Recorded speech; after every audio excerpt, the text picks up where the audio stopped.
I think it's funny that that line has gone between like it's been like two and a half, 1.5. I think it was like three at some point. Um, but I mean, I think the big X factor here is Mike Williams, obviously. Um, Now it's funny because I feel like a few weeks ago I wouldn't have said that, but seeing him come back and not just him, but him with Keenan Allen, the Chargers are Quickly, Mike Williams has been ruled out. he's out. Yeah. Yeah, he's out. So the initial X-rays were negative, and we were like, okay, we're just gonna give him a week of rest. We're on a short week, and we're traveling to the East Coast. I'm saying we like I'm on a plane, like I'm about to touch down in Jacksonville. It feels like it, but yeah, he was like questionable. He was gonna travel and everything, and then he wasn't getting any better. They did another X-ray scan, and it turns out he has a bone fracture in his back, which he's out 2 to 3 weeks. So unless they go to the bowl, he's most likely done for the season. I think that's huge because I see Keenan Allen getting double teamed.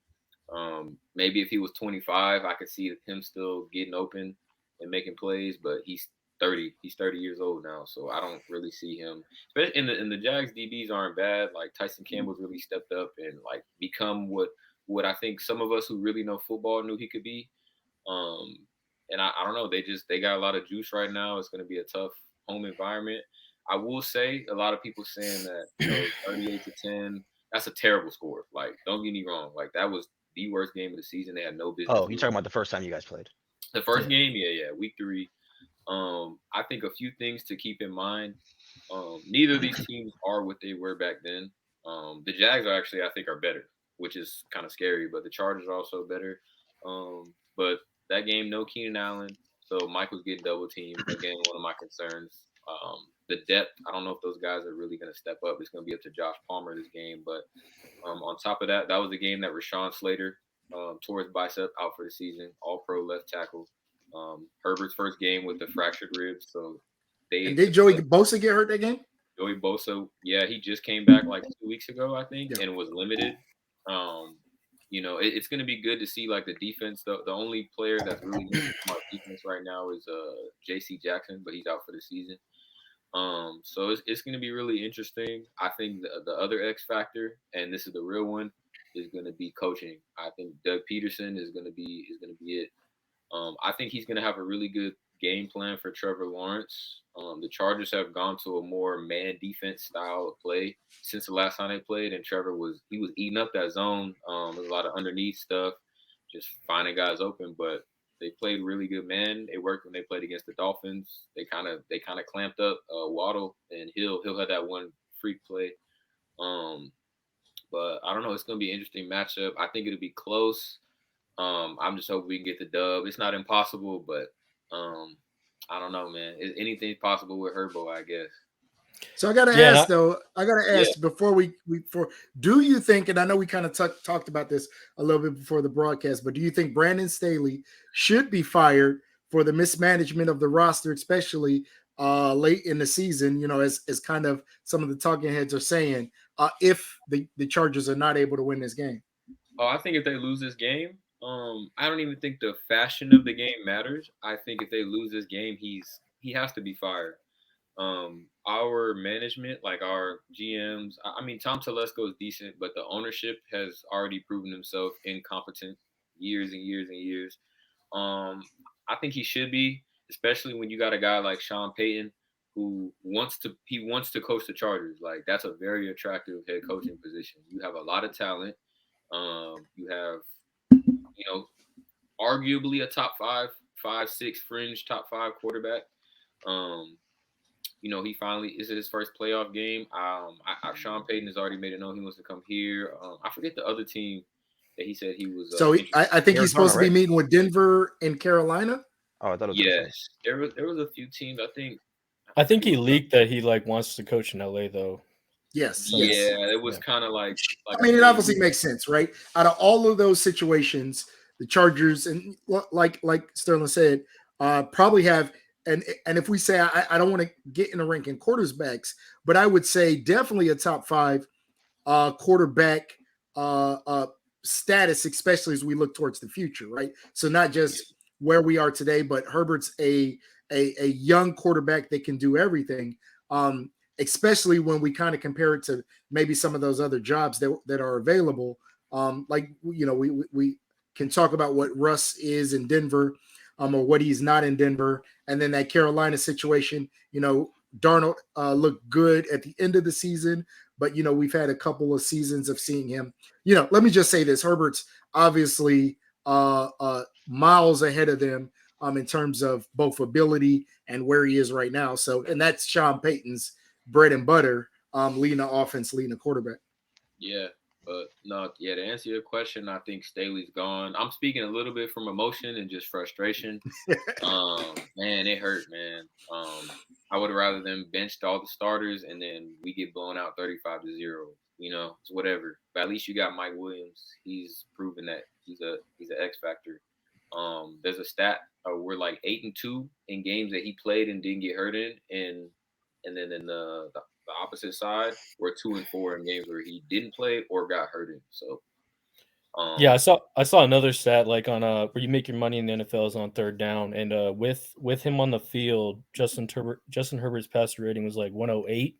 Without him on the field, he's like 61 for passer rating. So and big difference. That's what happens. You take away a 1A or a 1B, which he has target. That's what happens. I mean, obviously, the Bengals have been able to win games, but like his stats on third down when Jamar wasn't playing for those 4 weeks, like there was a difference. Obviously, they were still able to win. They're a great team. I think they're a better team altogether, coaching and everything considered. But that's just what happens when you lose a top target like that. But I still got to rock with my boys, man. As pessimistic as I feel, I can't go against the grain. I got to go with them. So, I mean, I'll give my take on it. So I think this is going to be, I mean, I'm excited for this one probably more than the Vikings one, just because I'm a Trevor Lawrence fan. And I want to see him like in the big time. Obviously he won a championship in college, but this is going to be and Travis. Yeah, this is going to be something completely different. Speaking of Travis, so in my notes, what I have down is that he's going to be the X factor. I think if he has a big game, that can either or big or bad game, that's going to decide the game. I think if he goes over 100 yards rushing, maybe 40, 50 yards receiving, I think the Jaguars win. If you look at the Chargers, they're the worst rushing team in the NFL. Austin Eckler, he's a great back. He's a good receiving back, but if you're talking about a 3-down back who can get you yards when it's 3rd and 3 or 3rd and 2, he's just not that running back. And I think their offenses are polar opposites. As I just said, the Chargers have a terrible running game, but Justin Herbert can throw the ball over the field, and they've been able to get to the playoffs with that style of offense. While the Jaguars can do a bit of both. You have the passing game with Kirk, Evan Ingram, Marvin Jones, and then even with Travis Etienne, and then Etienne has proven he can run the ball as well.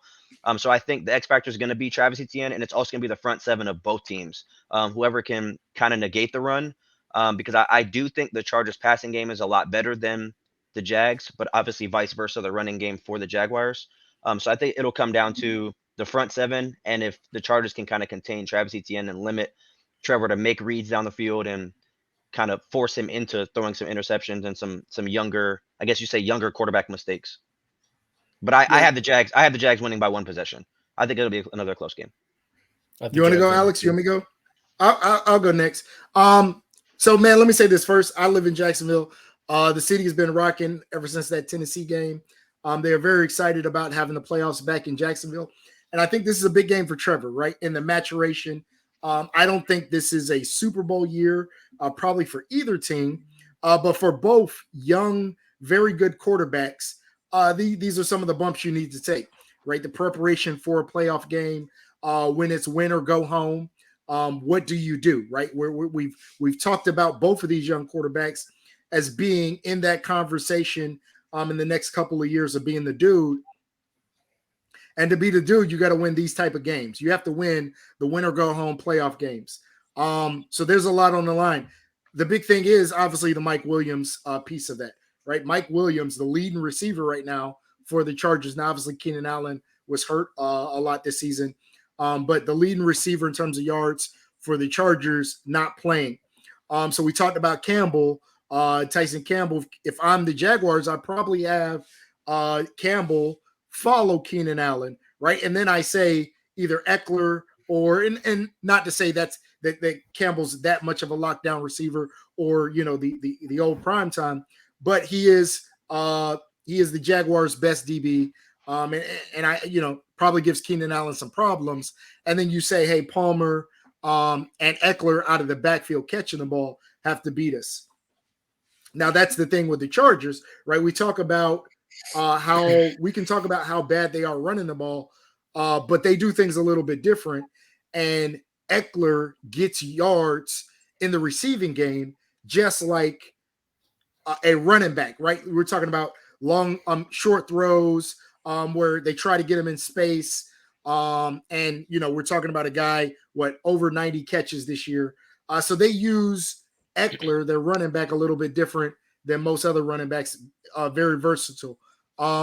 So I'm picking the Jaguars because this game is at home, because they're both young quarterbacks, because there's a lot of controversy, right? And at this time of year, I think what you want around your team is quiet. I think the Jaguars have quiet, and there's been a lot of controversy around the Chargers. Like I said, with the coach, with Mike Williams. This whole week we were going back and forth. Is he going to play? Is he not going to play? Then he didn't travel when the coach said he was going to travel. We talked about, basically since Sunday, the coach's bad decision potentially bad decision to keep players in, really going into the fourth quarter, I think it was.